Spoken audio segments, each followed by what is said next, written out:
నమస్కారం ఈటీవీ 360కి స్వాగతం ముందుగా ప్రధాన అంశాలు జగన్ అక్రమాస్తుల కేసులు తెలంగాణ హైకోర్టు పర్యవేక్షించాలి ట్రయల్ కోర్టు రోజువారీ విచారణకు తీసుకోవాలన్న సుప్రీం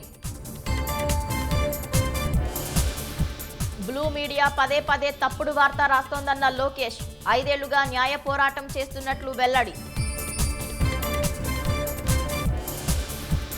వైసీపీ ప్రభుత్వ నిర్లక్ష్యంతో ప్రమాదంలో పడిన దివిసీమ కరకట్ట బిక్కుబిక్కుమంటూ బతుకుతున్న తీర ప్రాంత ప్రజలు ఉత్తరాఖండ్లోని రూర్కీలో నడి రోడ్డుపై ఎమ్మెల్యే మాజీ ఎమ్మెల్యేలు బీరంగం పరస్పరం తుపాకులతో కాల్పులు కేరళలో మనిషి రక్తం రుచి మరిగిన పెద్ద పులి మృతి మరో పులి దాడిలో చనిపోయిందని అటవీ అధికారుల అనుమానం మహాకుంభమేళాలో మౌని అమావాస్యతో పోటెత్తిన భక్తులు రోజుకు 50 లక్షల మంది పుణ్య స్నానాలు ఇబ్బందులు లేకుండా చర్యలు పాలస్తీనా వాసులు స్వస్థలాలకు వెళ్లేందుకు ఇజ్రాయెల్ అనుమతి పెద్ద సంఖ్యలో తిరిగి చేరుకుంటున్న పౌరులు